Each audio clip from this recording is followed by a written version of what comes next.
Have you ever experienced something so crippling in your life that has made you feel broken? I have. Are you someone who has a giving heart but is struggling to feel good themselves? Are you consistently putting your needs aside to take care of everyone else? If so, you're not alone. Giving starts with giving to yourself so that you are able to give of yourself to other people. Isn't it time you took back control and discovered what makes you tick? Join me in my journey and find out how you can feel better about yourself, live your best life, and share that with others. Thinking of yourself, it doesn't make you selfish, it makes you brave. I'm Nelia, and this is the Giving Starts With You podcast. Welcome to the Giving Starts With You podcast, and I'm your host, Nelia Hutt. Today, I am so grateful to have Lois Reimer here to join us. Lois is a remarkable woman making a lot of changes and a lot of impact with FundaMaya Canada and in Guatemala. And today is all about introducing you to her and what she does and raising awareness in Guatemala. So welcome, Lois. How are you today? I'm good, Nelia. How are you? I'm doing great. It's such an honor to have you here. Thank you. Such important work that you're doing. Well, thank you. I appreciate the invitation and this opportunity. You're welcome. So Lois B. Reimer, President and Board Chair, joined the board of FundaMaya Canada in early 2019, taking on the day-to-day management activities. Lois has worked closely with Fundación Familia Maya since joining the board. Lois is a certified management accountant and has a master's degree in business administration. She's retired and has 40 years experience or over 40 years of experience in financial management, human resources, and operations, principally in nonprofit. She has 15 years board experience, 11 which she served as board chair for the Fetal Alcohol Spectrum Disorder Society for BC, Canada, and one as board chair for FundaMaya Canada. So she's got a lot of experience, and who better to help out a nonprofit as important to my heart as FundaMaya as Lois. So Lois is joining us from British Columbia, Canada, another Canadian, which I love having Canadians here on the show. And she's I keep saying this episode is so important to me, but it really is. And so grab a warm drink, get comfortable, and tune in to me and Lois. Great. So Lois, so you have all of this experience and all of this background in the financial district, which is amazing. Is you can bring all of your expertise and skills in helping others. I think this is so beautiful that you dedicate your life now to doing this and have for many years. What is the connection between you and FundaMaya? Like, why them? How did you actually connect those two things together? Well, initially, I think it was 1996. I was volunteering here for Immigration Services Society and been matched with a young couple that had to get out of Guatemala. Oh, okay. And in 1996, I made my first trip down and I stayed with their families. And they had no English. I had very little Spanish, but I lived what they would call it the middle class. So, but that was even an eye opener for me at that. And so between this young couple and that visit, I developed a great love for Guatemala. I spent a month there.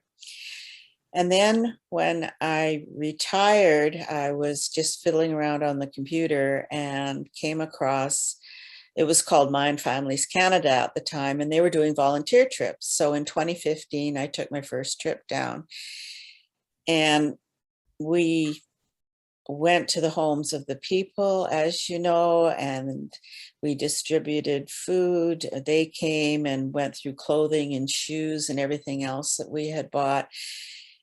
And my heart just connected with the people. They were so gracious, conduct themselves with such dignity, and yet the hardships under which they live are enormous.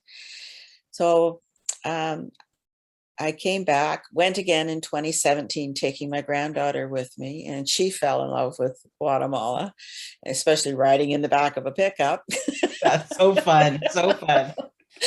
And then again, we went down in 2019, but by that time I'd begun to know the founders, and it was a mother and daughter who founded the organization in 2004 or 5, I believe it was.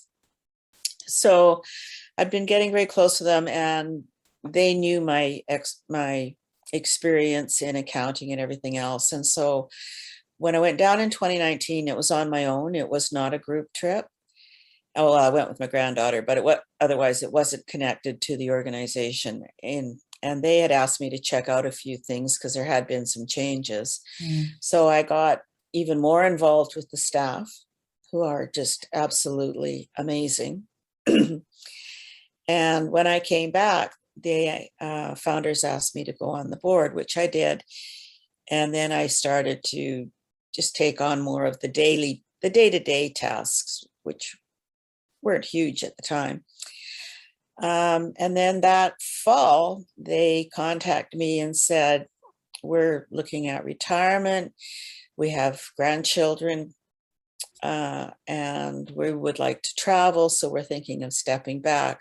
We wondered if you would take over the organization. So I was 71 and thinking, huh?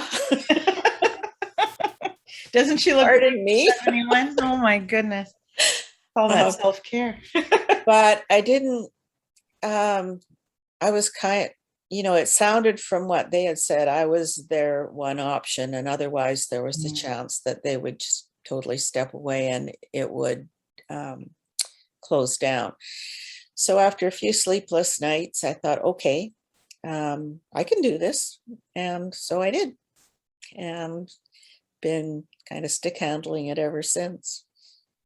That's amazing that you and we did the formal transfer in February of this year, but I've been more or less since, certainly all through 2020, taking care of the day-to-day and handling the communications. So it all started with falling in love with the people. Yeah. So easy to do. Oh yeah. From the minute I got off the plane, I was just, I don't know, I felt things I had, I've had a lot of love in my life, but I felt things that exceeded, all those other things. And it's just amazing when you connect with somebody, and we say the other side of the world, but it's only a 4-hour flight from where I live. So easily accessible. And that's why, since I've come back as well, it's one of my passions now to let people know how easy it is, how easy it can be. We think, oh, there's so many places to help out in the world. Why this place? Or there's so many, I'm only one person, what can I do? And that's part of the reason why we're here today is to find out what we can do and what FundaMaya is all about. And what is your favorite part about working with FundaMaya? It's the close connection with the families, and at the same time, it's the hardest part because I know all the stories. I know, I know what's happening with people that we sponsor. I know what's happening with our elders. I mean, you can donate to World Vision or foster parents and you get a little story, but you don't about the child, but it's not as intimate a connection. And that of course means a lot more work for the FundaMaya staff, but I think it's a big importance because you really see what your money is doing. You know the difference that the money is doing, and you know how much it is really needed. Yeah. And you know what surprised me when I first learned about the company and after when I visited, I think more people who donate, more sponsors actually go down physically and meet the people that they're helping. Whereas with bigger companies, you don't really have the opportunity to do that. I was surprised at how many of them actually have met their sponsors or have met the person who have donated. And it's amazing and it's so easy to do. And once you have that connection, nothing can break it. No, no. Once you see them and the smiles, and the kids get so excited. It's just amazing. You know, and I think as a donor, you're not only giving a gift, you're receiving a huge gift. Oh my A goodness. huge gift in the connection with the family. Yeah. I have received more than I have ever been able to give. Absolutely. You know, it's changed the way I live my life. It's changed everything. Become more grateful, and you see how people who have less are actually richer than some of the people that, you know, are Yeah. living like we are, right? And it's just such an eye opener. But it's not like we come back and we pity. There's no pity.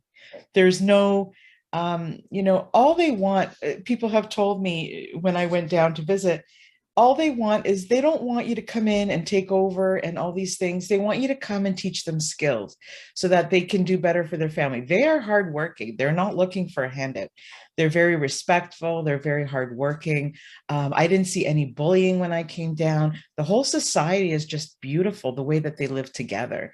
And I think that many of us can learn from that, you know. So even if sometimes I try to encourage people, even if you're looking for a family vacation, something a little different, it's such a beautiful place that you can Yes. have a vacation, but yet take part of that, you know, a few days out of that to find out how you can really impact people. You know, there's nothing wrong with that. You don't have to go full on, you know, just to see the experience. There are other ways that you can help. If you can't help through money, you can help by volunteering. And it's just amazing. There's so many things that can be done. So Oh, many yes, things. definitely. Yeah. Can you tell us a little bit about some of the programs that FundaMaya offers?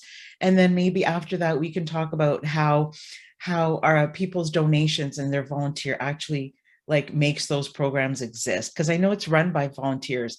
And during COVID, you know, I kept reading about how the volunteers were so selfless and going out there day after day and um, you know, taking all the precautions that they could, but Yeah. still Well, in continuing. Guatemala, they're not volunteers. Our group is Okay. volunteers. We're Okay. our board volunteers. Okay. Thank you. But FundaMaya in Guatemala is its own organization, Okay. and they have paid staff, and they are predominantly indigenous. So they have lived the life Mm. of the clients that they are now helping. And some of And them may have been helped themselves oh, as yes, younger versions. one of the fellows that I worked with down there in a accounting capacity, he was started off with the help of Sharon, because they started off one child at a time. The first 2 years was funded out of Dwight's paycheck, you know, but they would bring in 1, 2, 3 children, and Mm. so they were given that opportunity. And now this young man, he's not only been with the organization for a while, but he's earned a couple of master's degrees, and it's because he was given that chance. So I guess that would lead me into the first program that I'll talk about is education. So we offer the opportunity to sponsor a child to go to school. And in Guatemala, school is supposedly free up to the grade 6. However, you have to have school supplies. You have to have 2 pairs of shoes. You have to have a uniform.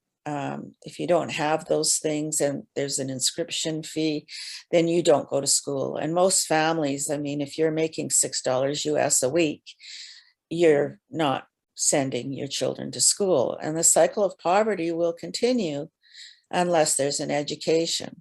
Child with an education helps his family. An educated family helps the community, and an educated community helps the country, and that's the only way it's going to work. And with the FundaMaya in Guatemala has 3 preschools and nutrition centers, so they choose children who are malnourished to come into the preschools, and there they get, well, after COVID's over, Yes. they get a meal a day, a hot meal a day. So for the preschool program, there's 3 preschool and nutrition centers, they call them, and they bring in children and nutrition centers, they call them, and they bring in children that are very malnourished, which is actually 46% of the population. And when you think, you think 46%, but when you're in a room with 2 kids and you're looking them in the eye, just 2, and you know that they're malnourished, and those are just 2, can you imagine what 46% looks like? Sometimes we get lost in the numbers. Yeah. When you're actually picturing this child sitting at you and looking at you, and wow, it's just heartbreaking. Yeah, I mean, there's children, you can't believe that they're 5 or 6 years old because they look like they're 3. And the other thing that the preschool gives them is the opportunity to learn Spanish, because otherwise, if they get to go to school when they're older, they're thrown into classes and likely they only speak Caquichao. Which is that's the one of the indigenous languages, right? Yeah. And there's very a couple difficult. of other dialects, but I can't remember the names. And also the difficulty in pronouncing them. I need practice. Yeah, so they have that opportunity. They also, if there are medical groups coming down, they'll have them visit the preschools, and the social workers check in, and so they will identify needs within the family. So it's a great place to start. The school children do not get a meal during the day, but they are provided with all their school supplies in a backpack. And if they're having trouble in school, they can check in with FundaMaya and they'll see if they, can get some additional help. And then again, there's the additional connection with the family.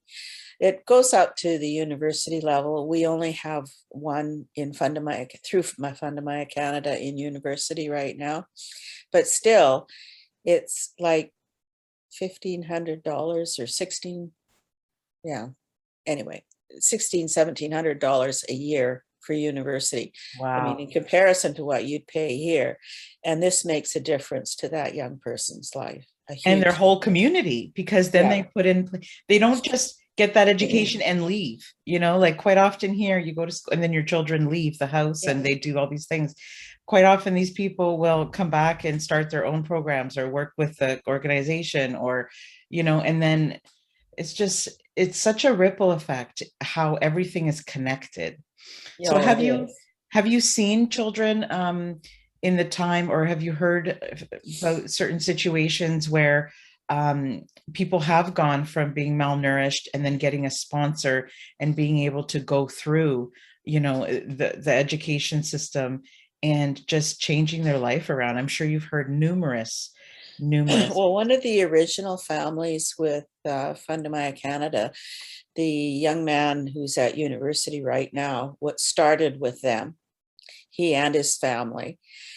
And because of the sponsorship and the education, some members of his family, they were able to set up their own bakery and start a business. He's in courses now for Masters of Business Administration. And it just gives them so many greater opportunities. Then they can start something and, take care of themselves. And there's so many people who say, oh, no, it's better to give them a hand up than a hand out. But if you're sick, you can't concentrate in school, you're not going to do well. And the family's member might not be able to work, so they can't get food. And if you're hungry, you trade when they're hungry and they're sleeping on the floor and they're worried about their siblings or their parents being or sick. If you need medical care and you can't afford it, all those things. So when somebody gets sponsored, like there's a world of difference in that. And this young man, he and his 2 brothers have just done really, really well. And he still has a sponsor. Oh, that's great. And there's also a donor that sends food to them every month, and she has done. It's a fraction of what it would cost here to feed a family of the same. I can give you a couple of examples here. If you want to feed a family of 10 to 14 people for a month, it's $268. Now that is basically basic staples. You got rice, beans, corn, oil for cooking. When they can, they'll throw in vegetables or whatever. We do baskets several times a year, food baskets. There's always a chicken, fresh veggies, a few basic staples, and it'll feed a family of 10 for a week for $60. That's a pizza. Yeah. Yeah. And sometimes we think, what can we do? And it really doesn't take a lot, sometimes even if you don't have yourself, perhaps getting 2 or 3 different families in on it to buy that $60 basket. Just if people don't know about FundaMaya and people don't know how far their donations go, then if they don't know about it, then they won't donate. That's why we're here today, because it's a little bit goes such a long way. It really does. It does. Like, to sponsor a child, what will be the cost? Is it about three? It's $47 a month, or $563 for the year. And that's US or Canadian? No, that's Canadian. That's Canadian. Okay. And then that gets the child into school. A lot of other things, you get to know the family, and then you find out that there's 4 children sleeping on cardboard on the floor. Well, to get a bed and a mattress is $255. And quite often they share. So it's not like you have to get one for each, they're used. No, that would be one bed, because there isn't the room also. Their homes are generally one room. It's very small. They have their stove, their tables, their chairs, their bed in there. The kitchen is more or less outside if they're lucky with a roof. It's usually a tin roof. But yeah, just the littlest amount goes into, we have an emergency food fund, we have an emergency medical fund there, and it just means so much. And when you have the elder program, you can sponsor an elder. It's $51 a month, and they get food twice a month. When the lunch program could operate. Oh yeah, that was one of my favorite programs. We got to go and visit there for a couple hours, and wow, because here you can't imagine becoming a certain age and being homeless, or your family not being able to take care of you. Like, usually here it's the opposite. People rally around and try to find out, and then their lives become about helping their parents and their elderly, but they just don't have the means to do that. And it's not because they don't love them. They just can't support them. No, you have to make a choice. Do I feed my child or what? They just do not have the food to share. And especially with COVID, that has been a dire situation. And FundaMaya Guatemala is still going out 4 days a week delivering food in the area, because minor improvements. Tourism is the major industry there, and without tourism there isn't work, and without work there isn't food. No. Yeah. And without food also, they can't work in the fields because they don't have any, there's no stamina. Like, everybody's just barely hanging on, right? And correct me if I'm wrong, but my understanding is that the elderly group offers 1 hot meal a day. Yes, there's in San Jorge, there is the lunch program. There are seniors sponsored in other villages, and they have food delivered to them, usually twice a month, but they don't have a hot meal cooked for them. It would be nice to open other centers, but that also is another cost. So, but the advantage of that is also it removes some of the social isolation. Yeah. And they can get together and they enjoy it. And as you know, all the visitors enjoy it. I did a bingo game with pictures of braids and tortillas and things that were relevant, and they just had a great time. Yeah, it was great. When my son actually put on a little concert for them, we rented a keyboard, and while they were getting served lunch, he just played. I don't think they recognized any of the music, but it was okay. It was just something and different. It's just amazing. Most of them, I speak some Spanish, but most of them don't. And so there's no communication, but there's lots of smiles and finger pointing. And yeah, it's just so heartwarming to be part of that.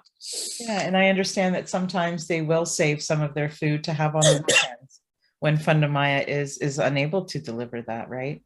So yeah, well, it may be their 1 meal a day. So if there's anything left over that they can take home. They come with their own little containers, or Yeah. and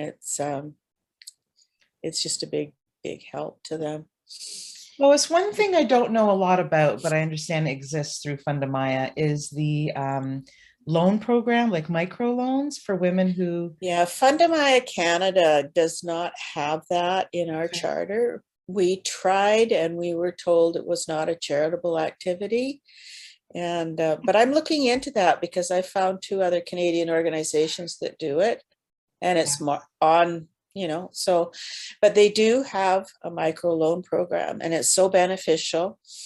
And pre-COVID, they also had business classes to tell them how to manage their money, and different business things that you need to know, how to get a bank account, all that sort of thing. Mhm. But that's where it's truly a hand up at that point, because you're helping them get started in their own business. And sometimes it's as simple as spending $300 to get them one of those big stoves for making tortillas. And or there's the ladies that do the beading. If they have upfront money to pay for the beading, and they can supply themselves as opposed to having to go through somebody else who takes a chunk of their money. One Brings thing us. I learned when I was down there, all those ladies pedaling up and down, walking up and down Santander, is they have to meet a quota Oh, before they get any money for the day. really? So it puts a new spin on. I mean, Oh. it's easy to get annoyed because they do pester you, and there's one after the other. But knowing that, you look at it in a different way.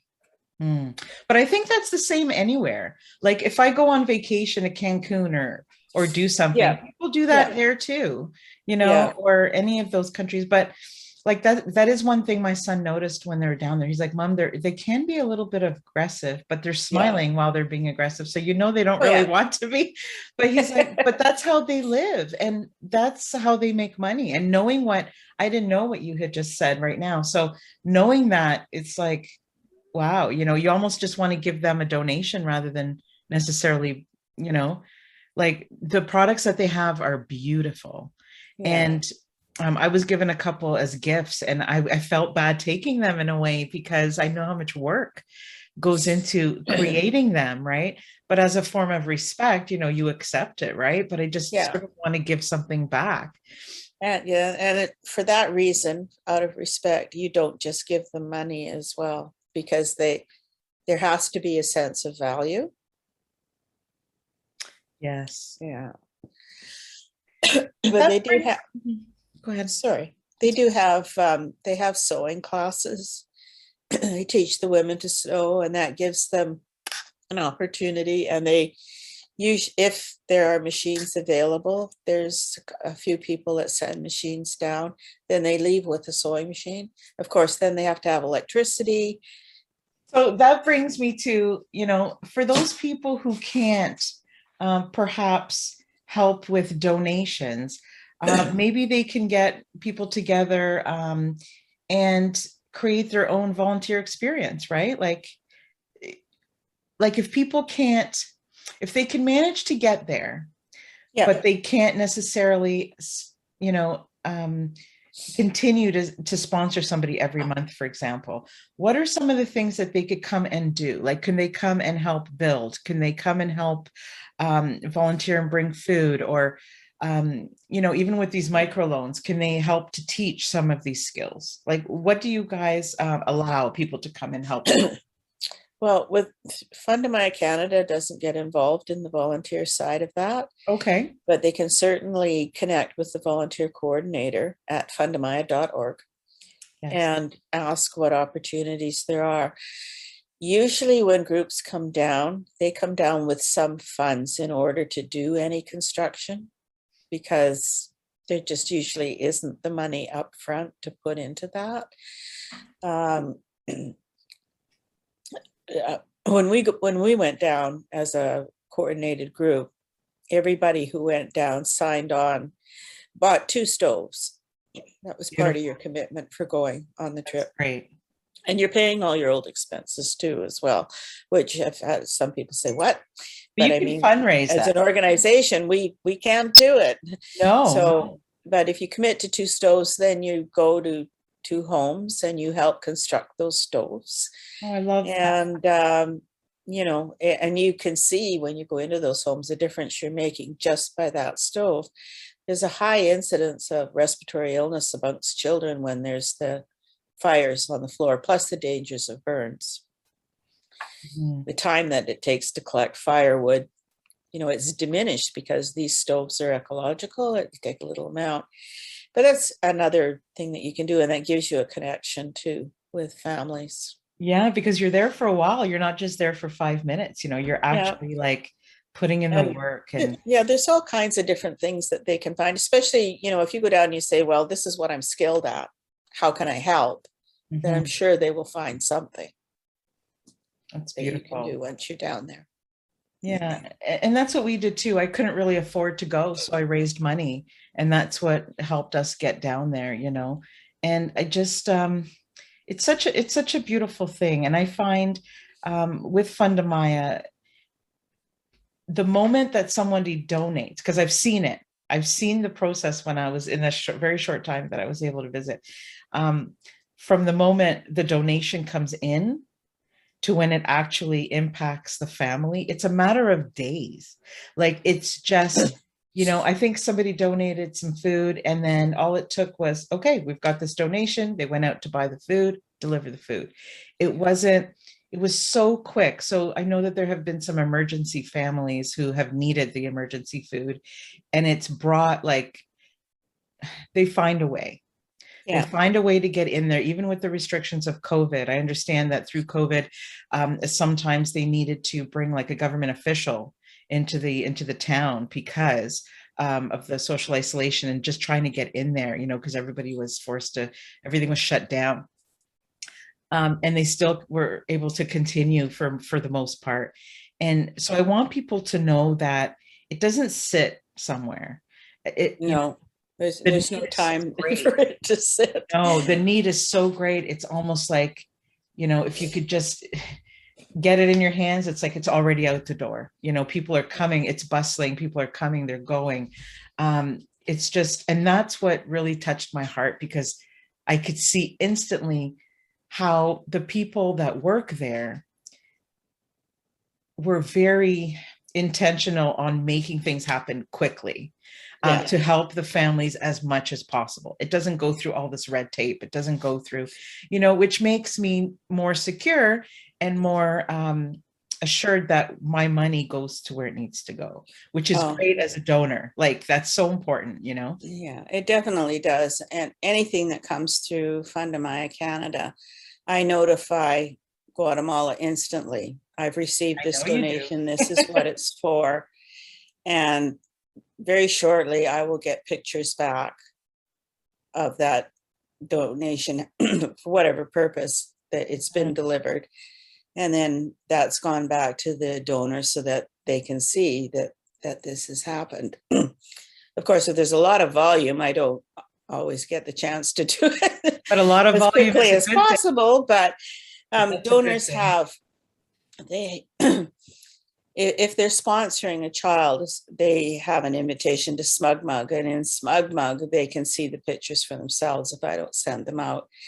And I've been translating a lot of letters, which have been a challenge because there are some words that are incidental to Guatemala.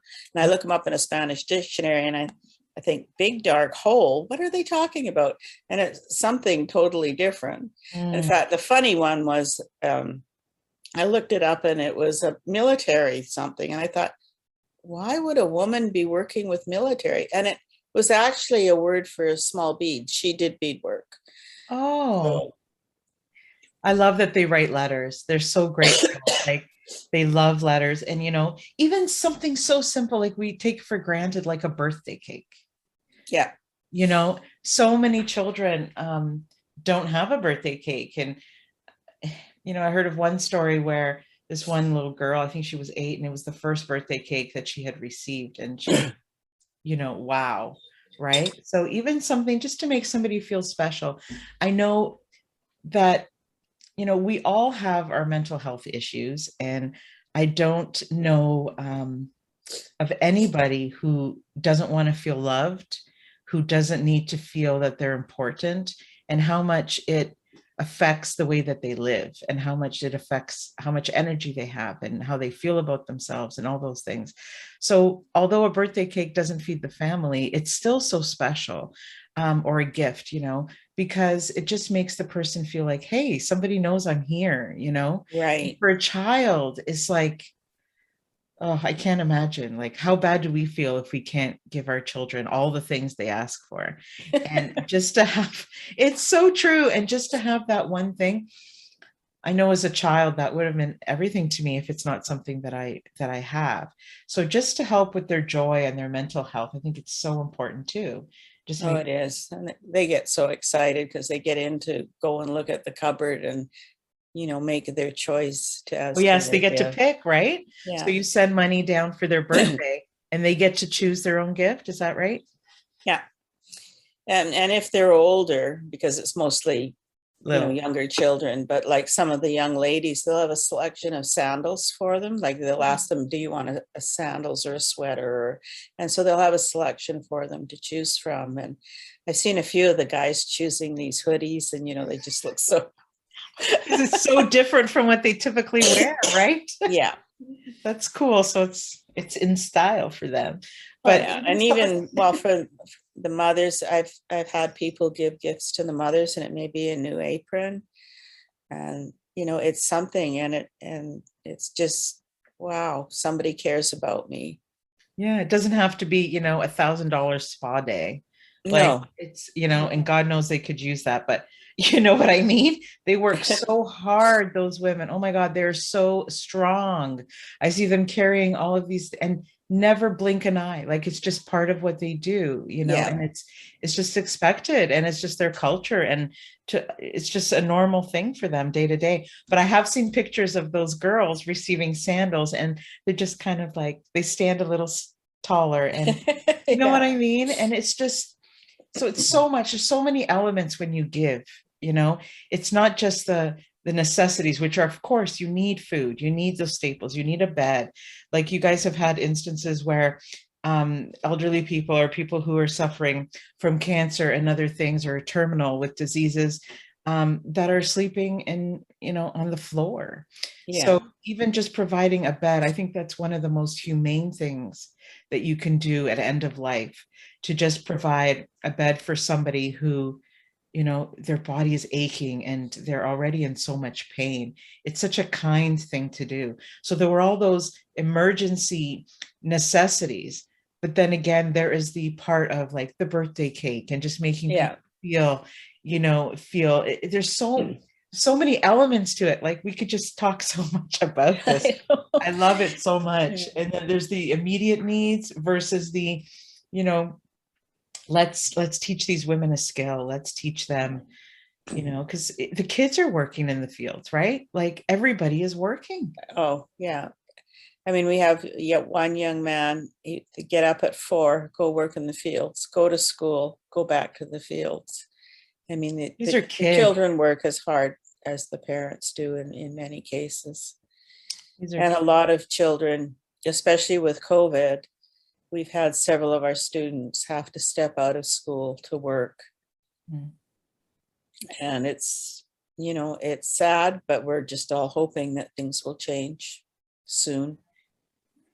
Yeah, it's tough. And I understand there's this white flag that people put outside their homes to Yeah. signify that they are in desperate need of food. Yeah. There's no food. Yeah. I remember a picture, and it's just stuck with me last year when the social workers went in to visit a home, and there were 3 small tomatoes sitting on the stove. That was the only food in the house. Because they don't have cupboards with tins of soup or bags of pasta. That's just not a thing. Their food is daily. What they buy daily is their food. Yeah. And as a mother, looking at, I have one child, but as a mother looking at 6 or 7 or 8 of your children, and being the last one to feed yourself and feeding everybody and making Yeah. sure, I cannot imagine the pressure and the, how that person feels, it's like unbearable to me. So yeah, I just, if you're listening, and even if you can donate $10, $20, Yeah, it makes a huge oh, difference. so much. And nutrition is something that Guatemala and FundaMaya Canada are focusing on for the Giving Tuesday campaign, because there's just such a big need. Just last week, a young woman came to them for help. Her husband had died. They were living with the in-laws, and the in-laws kicked her and the three children out. I saw that. There's a 3-year-old, a 2-year-old, and 7-month-old. Two were sick and were seen by the doctor. All three very malnourished. The 2-year-old was the size weight of a 1-year-old, and the baby had not gained much weight since its premature birth. So somebody comes in like that, and when your coffers are a little low, then that $10 from maybe 10 people is For milk. $100, and we give them food. Yeah. Yeah, everybody wins. And there is no reason not to. I'm sure that we can give up our coffee for a month. And, if everybody did their part, it takes a village, right? So everybody did Oh, their it part, does. more people, more people. So please tell everybody about this organization. And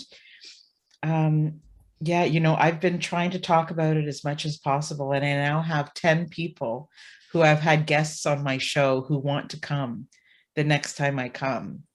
And Oh, one of them great. wants to help with gardening, and one of them wants to, give me a building project, and the other one wants to help with the ukulele project, and just so many things. In So just figure out what your gifts are, and Yeah. if you want to connect with these people, it's so easy to do. Like, I know we were talking about Sharon, but Sharon is Sharon Smart, and Dwight Page is her husband. And they also have been interviewed on my show in the early days at the beginning. I've interviewed her a couple times. So if anybody wants to go back and listen to that, they can listen to that as well for some more information. Right. Yeah, amazing. So yeah, Lois, I don't know. There's just so much to talk about. Oh, there is. There's just stories after stories after stories. But I just like to take the opportunity to thank the FundaMaya Guatemalan staff, because they faced a lot of challenges. They worked for free for a long time just to get the organization built up Yeah. again. And all through COVID, they put themselves on the line and went out. And they're the ones who provide us with the knowledge on how to help. We're not on the outside saying, oh, from our privileged position, saying, this is what you need, this is what you should be doing. Mm. It's all consultative from the inside. And that to me is respectful, and it's dignified, and it's really heartwarming. Yeah. Sometimes we try to guess at what they need. We just need to ask. Yeah. Yeah. Because sometimes people want to help and they're like, okay, well, I'm going to do this, and I have these grand plans, and it's great, except that maybe that's not what they really need, that maybe that's not what the people need the most. Maybe that's not how you can impact the most. That's Find right. out. Don't just go into a community you know nothing about and start taking over. Really Yeah. find out and respect their culture, learn about them, and I can't say it enough that although it's great to be a sponsor or someone who donates, if you can get there, it will change your life. It will change the way you live when you come back. It will show you so many things. And, I live close to Toronto in Ontario, and it's only a 4-hour ride, and it's not overly expensive. And you can, for somebody wanting to visit, you can rent an Airbnb, or you can get a room for as low as $30 a night. Yeah. Like, it's so affordable. What we did was we went in with a few different families and got a whole couple of, like, a home, and it's just beautiful, and you can support so many people. You can, even when you come down, we were supporting a local woman, and she would come and cook for us a couple of days, here and there. And the money that they make is like so much more for doing Oh, that, and you get to oh, connect with them definitely. than you Yeah. would ever they would ever make, like, in a month, just in those couple of days. Yep. So there's so many different things, and you can, go with your family, go with your kids, and just even the scenery is just beautiful. Go and hang out the backside of a truck, it's so much fun. Oh my God. We did that the whole time. My son loved it. And it's just amazing. And you can take beautiful boat rides, and there's so many beautiful things to do as a tourist also. Yes. But I Yes. think you should spend um, some time when you're there getting to know, and if you're like, well, I want to do this, but I don't really know how, then connect with FundaMaya. That's what we did. We're like, I really want to come down. Um, I want to connect with some families. Can you bring me somewhere? Can you help me find someone that really needs something? Yes. They can help connect you. Absolutely. So between donating from Canada or the States or anywhere in the world to actually going there and, spreading awareness, like I don't know how many dinner conversations I've had, or just conversations with my guests and people that I interview, just to let them know about FundaMaya. You come back and you're like, okay, well, maybe I don't have the funds right now, but what can I do? Talk about the company, talk Yeah. about how it affected you, and in terms, those people will tell other people who will tell other people, and it will get to someone who can make a big difference. Yeah, that's for sure. And it, people worry, oh, I can only give $20 or I can only give $25. But if you add to that, talking about it or pointing to the website or looking up FundaMaya Canada on Facebook or following FundaMaya Guatemala on Facebook, um, then you're doing that bit more, and your dollars count. It doesn't have to be $1,000. You do what you can give, and we never ask any more than that. Yeah.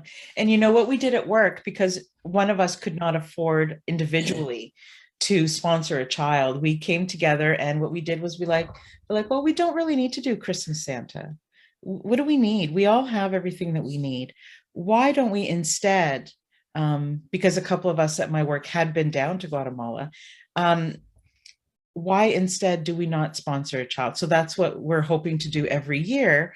And it coincides great with Christmas, because I think December 15th is the deadline to Yes. sponsor a child for, till September, I think it is, of the next year.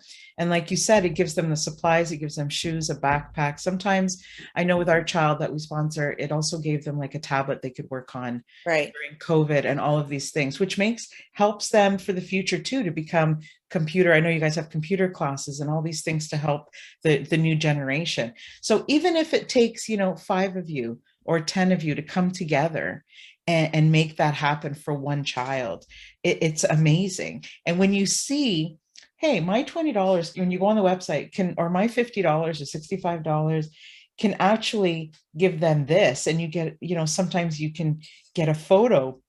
You're like, wow, okay, so I didn't go out for lunch today.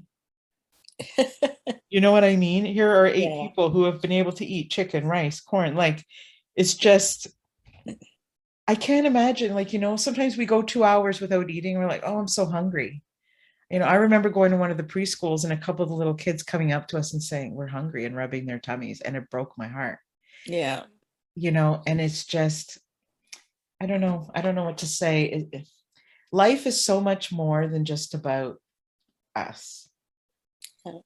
Life is not about us. It's about reaching out to other human beings and connecting. And just because people were born to, circumstance and where they're born, does not make them less than we No, are. definitely not. You And know, there's a lot of brilliant little minds there that just need the chance to flourish and change their lives, as I said, and their family and their community. So, and we accept sponsorships all throughout the year, right? but if people that are renewing, we ask them to do it by December 15th, because it gives us the opportunity to plan, what we need. They will start in January. They go January to October. Some go to November, but then they have the rest of the year off and they start up in January. Mm. And I know we sponsor a child who's now 15, and Mm. he has made, leaps and bounds. I think he's in grade 6 now, and he's been doing so well. And we heard, from his teachers that he's just excelling, and they're such brilliant children. They really just need to be given a chance, Yeah. and you don't really know what you're missing until you get that sponsorship. And then, you have a chance. There's hope. The whole family dynamic, it just changes. Yes, It's it so does. much more than just Mm. getting that extra, the best telephone here. And someone in Guatemala, one of the locals there, actually told me, do not feel guilty for living where you live. Because there was one day in particular that I was feeling very heavy about, being privileged. And they said, it's not your fault that you were born there and I was born Yeah. here.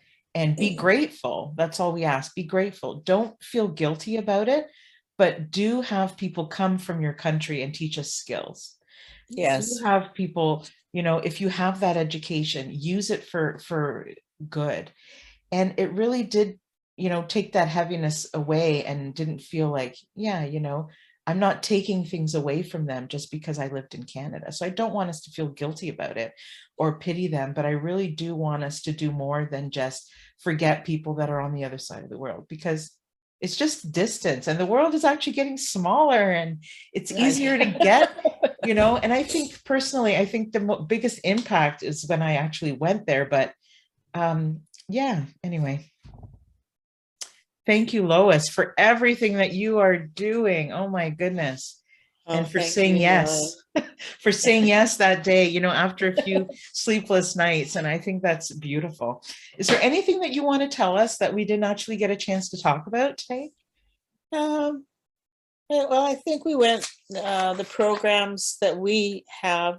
I think we're education, sponsoring elders, and emergency food and emergency medical. Those are mainly what we focus on, and that Guatemala, make sure it happens for us.